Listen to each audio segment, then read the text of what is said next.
sedulur ayo padha ngaji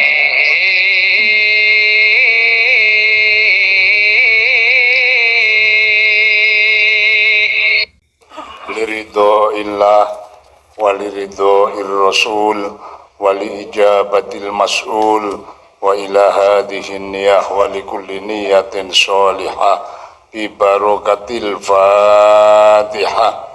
A'udzu billahi minasy syaithanir rajim. Bismillahirrahmanirrahim. Alhamdulillahi rabbil alamin. Arrahmanir rahim. Maliki yaumiddin. Iyyaka na'budu wa iyyaka nasta'in. Ihdinas siratal mustaqim. Siratal ladzina an'amta 'alaihim ghairil maghdubi 'alaihim waladdallin. Ila hadratin nabil mustafa sayyidina wa habibina wa syafiina maulana Muhammadin sallallahu alaihi wasallam. Alhamdulillahi rabbil alamin. Ar-Rahmanir Rahim. Maliki yaumiddin. Iyyaka na'budu wa iyyaka nasta'in. Ihdinas siratal mustaqim. Siratal ladzina an'amta 'alaihim ghairil maghdubi 'alaihim waladdallin. Rabbi ighfirli wa liwalidayya amin. Bismillahirrahmanirrahim. Alhamdulillahi rabbil alamin. Wassalatu wassalamu ala asyrafil anbiya'i wal mursalin Sayyidina wa maulana Muhammadin wa ala alihi wa ashabihi ajma'in. La haula wa la quwata illa billahil aliyil azim. Amma ba'du. Dateng para sederek kula sedaya, kakung putri jamaah pengajian Selasan ingkang mugi sedaya diberkahi lan dirahmati Allah, diparingi berkah umure, berkah rezekine, berkah amal ibadahe lan berkah anak turune. Para rawuh sedaya, wonten kesempatan menika kula mung arek nyeritakake lek ngaji wingi sore. Kula niku wingi sore nembe ngaji arep bocah-bocah pondok niku. Nanggrok ayate Allah sing ngendikaaken antaranipun wa mal hayatud dunya illa mata. Urip nang alam dunya iki mengke seneng-seneng bloko. Nek ora iso lek nanjake kula sampean kuwi lek muspro sak jegi. Mula monggo awake dhewe ditelateni pendak Selasa khususipun dot bareng-bareng kumpul nang serambi masjid mriki niat ngaji, niat nyuwun dhateng Allah tambahi ilmu sing manfaat kanggo nata uripe kula sampeyan kabeh. Gusti Allah niku ndadekake menungsa dipapake urip nang alam niki nang donya iki dikwai karo Allah werna-werna iku dadi ujian. Nang donya iku werna-werna. Apa?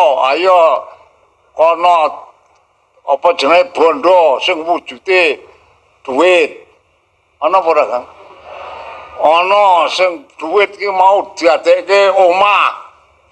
Ki bangun omah, iku rupane donya niku. Kabeh niki bondo-bondo donya niki kula sampean urip nang donya iki nek ora gelem golek kula sampean nang donya ina. Jajal wong urip ki nek ora ndek bondo, sampean kok ngaji rene kok wudoh ngono jajal piye? Klambi lah ya bondo to. Niki lah ya kudu digolek. Dadi kula sampean ki urip nang alam donya ki ya kudu butuhke bondo, ning butohe iku diplanggeri karo Allah. Sebab apa? Dikendikake jenenge donya iki dadi pokoke saben-saben keluputan. Dadi pangkal keluputan, pangkal iki apa to? Pangkal iki ya nek cara bis ngono ya standar ya. Dadi pangkal keluputan iki bondo. Ngantos panjenenganipun Nabi Isa menika rumiyin ngeten. Tindak-tindak nang pinggir segara. Mlaku mandang wis rada oleh adoh nang tengah-tengah dalan kuwi weruh ana menungsa lanang telu iki mati kabeh. Tiang tigane mati kabeh. Nang tengah-tengahe wong telu iki ana puntukan emas. Kira-kira bobot iki 15 kilo. Wis tau duwe sampean? 15 kilo. Dereng nate gadah. Wah niki terus Nabi Isa niki mandeg mirsani.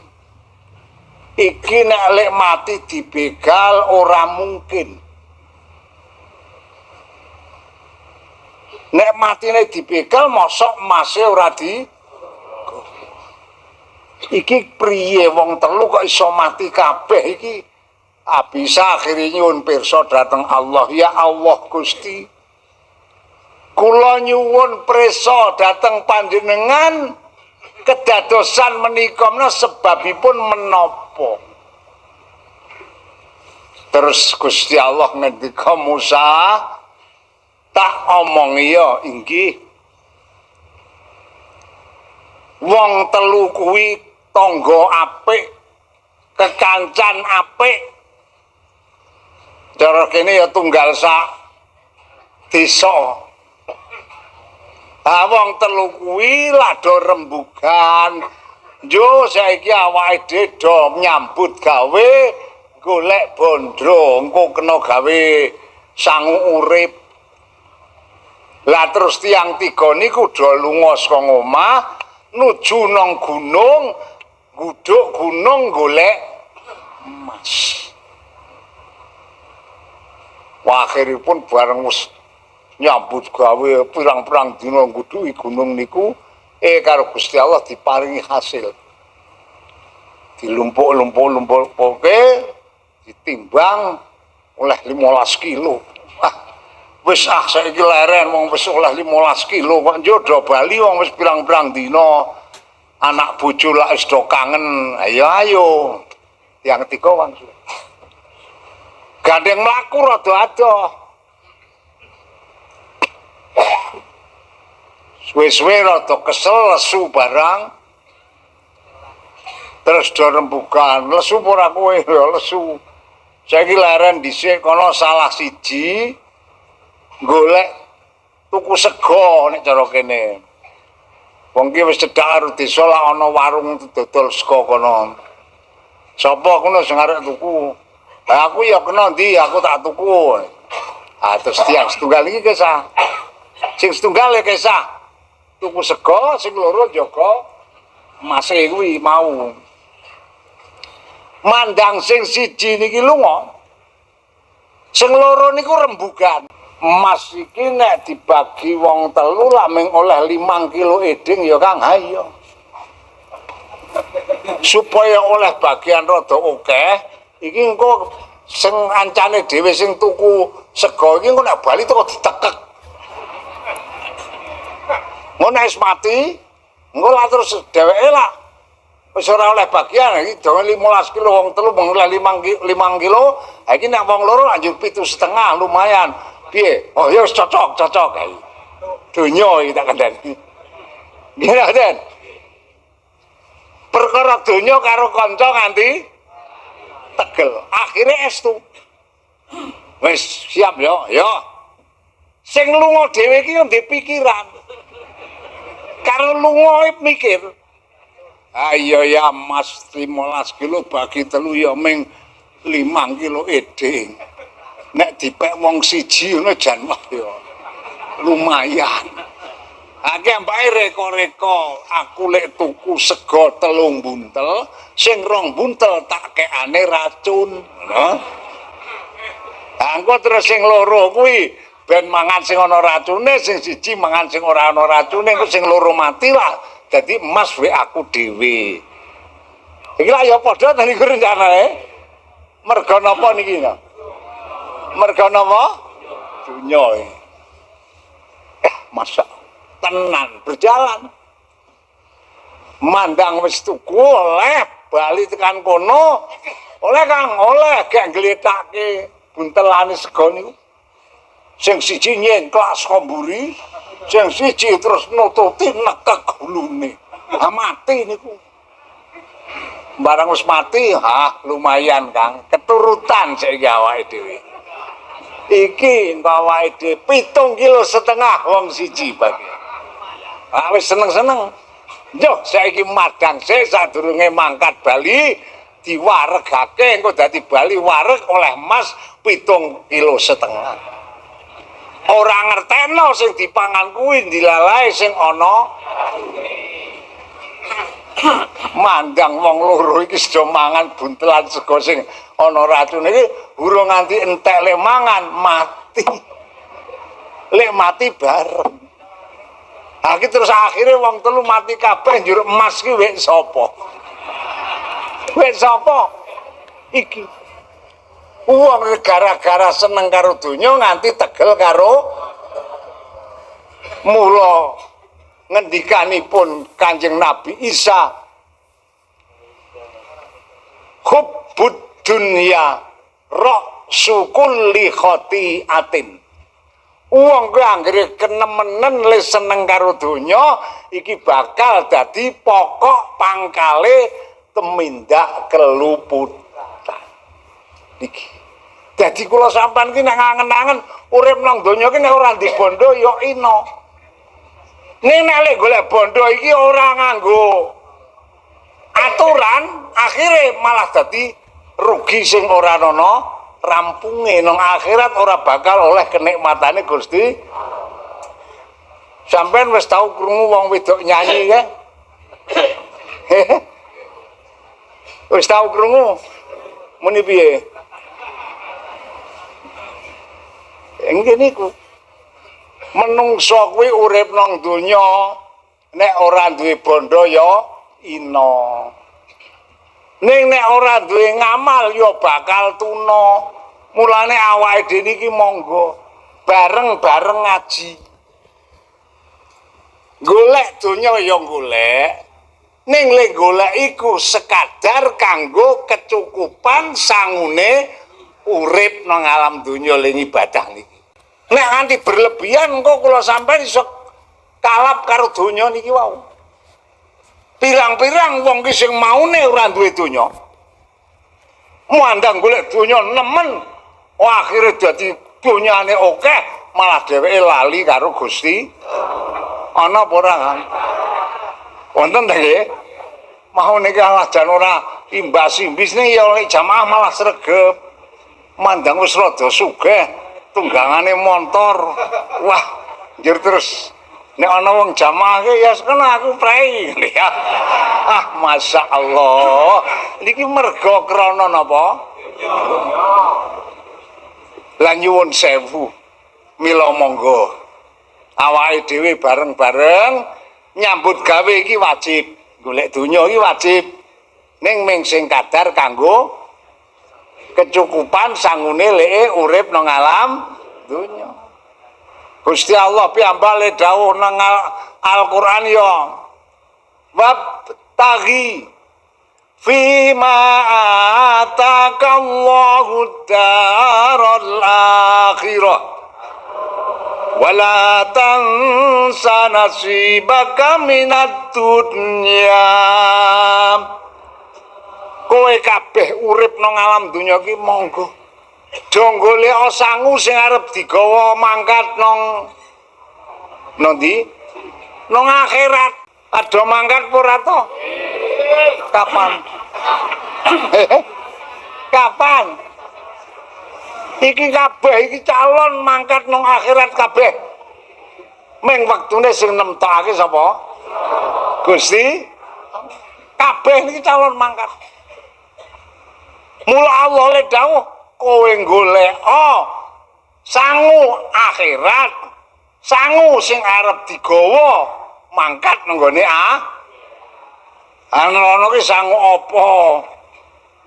Ora semang werna-werna. Wong ki nek arep mangkat rono nanti itu kok rono ngono wae ya. Nek arep mangkat nang akhirat niku sangune ora semang werna-werna. Siji sangu iman, loro sangu amal soleh. Pun niku mawon ora usah werna-werna. Iman karo napa? Pun niku angger sangu rong perkara kuwi slamet. HP barangku ramang dipikir. Ya. Mana apa ini kesingsal wis tuwa bingung iki. Masya Allah, walah mbah. Ya ora gelem kalah karo putune. Kula sampean ki nek nang akhirat iki sangune iki sing parah iso nyelametke namung kalih. Iman kalian amal. Wau nika lak wis dikandhake karo Pak Kyai Sowan mau to. Nabi sapa mau Nabi Daud kae mau le matur karo Gusti Allah arek kepengin weruh apa? Siratal mustaqim ngono to kae. Njur karo arek kepengin weruh apa? Timbangan sing nimbang amal kebagusan. Mandang diparingi presa tenan Nabi Daud nyatane nangis. Sebab apa? Ngeri. Wong siratal mustaqim ki ora omboe. Kretek siratal mustaqim ki cara Jawane kretek. Nek kretek nggon prapatan luar kamono rada amba. Wong ge petuan Honda wis sedeng. Nggih no nggih. Akeh ambane ana 3 meteran pundhul. Nek siratal mustaqim kretek mustaqim nang akhirat besok niku dipun ngendikaken mau ambane sepira? Padha karo rambut siji dipecah dadi 7. Sepira dadak. Mongko ora cedhak lho yu. Nek mengkertek pendenga mono mung pirang meter. Nggih no mboten. Kertek lor kuwi ya mung pirang meter. Lah siratal mustaqim pun ngendikaken Kanjeng Nabi. Posisine, ngerti posisine ora to? Dadi nek umume kertek ki lamen teko lenceng ngono tok ya. Siratal mustaqim ki ora lho, Kang. Pertama ki munggah. Medun. Rata gek tekan swarga. Niki dadi posisine kertek nu ngeten. Iki ngisore iki luangan neraka jahanam darani apa? Ngeri tenan. Niki munggah niki adohe lakon 1000 taun. Medune lakon 1000 taun. Ratane lakon 1000 taun. Dadi dawane siratal mustaqim kuwi padha karo dawane lakon 3000 taun jajal. Sampeyan bayangaken. Neraka jahanam. Masya Allah. Mula Nabi Daud nalika diparingi presa karo Allah nangis. Sapa sing iso nguwat kaya ngono? Akhire Nabi Daud le matur, sinten Gusti? Ingkang saged nguwat siratal mustaqim kanthi slamet sinten? Semanten panjangipun, semanten tebihipun, mongko mboten wiyar. Dambah sikil wae turah sikile kok. Nggih napa mboten? Anjajal sampean saiki ora semauni rambut dibelah 7. Kok nyeneng jadung kae wae. Engko dige nguwat jajal iso apa ora? Nguwat nang dadung kira-kira iso apa ora? Ora iso. Lah niki Nabi Daud lek nangis nganti luwe mboten kanteran kathahe. Sinten ingkang saged nguwat siratal mustaqim kanthi slamet no sinten Gusti? Akhire Allah le dawuh wong sing bisa slamet nalika nguwat siratal mustaqim ya ki wong-wong sing nalika zaman uripe gelem ngucapake la ilaha illallah Muhammadur kanthi nang atine. Mula jane Mbah Bu kula sampean ki dituntun-tuntun karo Mbah Kyai kon mlebu tarekah ki jane cara cetane ya dijak ben slamet lek nguwat siratal mustaqim. Ning lak ora kandhake to. Ora mulane kon mlebu tarekah do alotera jamak muni jeh wedi kokean dosa ambil gedes. Aku sing ora gelem dijak slamet nguwat siratal mustaqim ku ya wong-wong sing ora gelem dituntun tarekah niku. Sebab anane isine tarekah niku lak namung ngucapaken kalimah napa? Terus napa mboten? Sampeyan nek wiridan tarekah sing diucapke apa? Ayo la ilaha illallah to. Kuwi cara tidak langsung para kiai-kiai biyen, ulama-ulama sepuh biyen niku mulangi dateng kula sampean diajari kon slamet nalika nguwat siratal paham napa mboten? Mulane monggo sing wis do nyekeli tarekah ditemen-temeni ling miritke tarekahe iku piwalese mengko anggere sekula sampean ki ling ngamalke tarekah ki temenanan mengko nguwat siratal mustaqim ki kaya kalbarkil khotif kaya apa makae kaya kilat ki apa to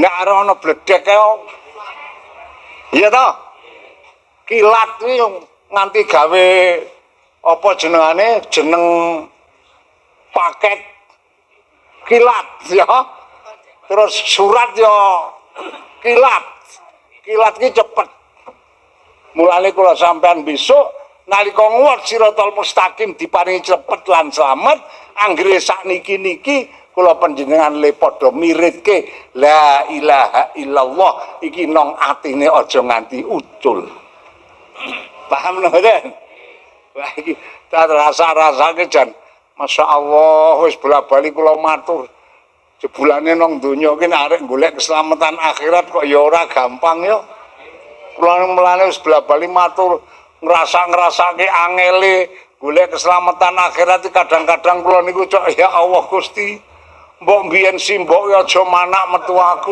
sampe muni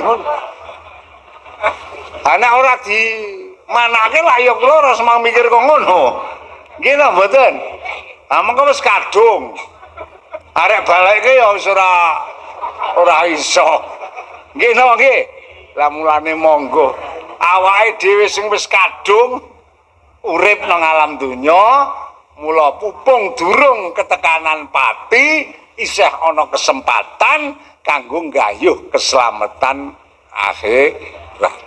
Dadi masyaallah donya kuwi engko leare nasarke menungso kuwi diolahi karo setan. Setan kuwi jan pinter banget. Monggo setan kuwi karo sapa-sapa jan gelem nggih. Kabeh kok karo setan kuwi dicoba kok. Nabi mawon setan ki wani kok. Nggodha nabi wani. Ming nek nabi digodha setan kaya ngapa ora bakal kena. Nek Kanjeng Nabi ngendikake setan ki karo menungso sing paling wedi karo Sayyidina Umar. Wah, anggere muni kepethuk Sayyidina Umar setan mlayu. Nek kalih kula sampean insyaallah tresno. Ayo ya. Aduh dinteni ya. Terus mboten. Masyaallah. Niki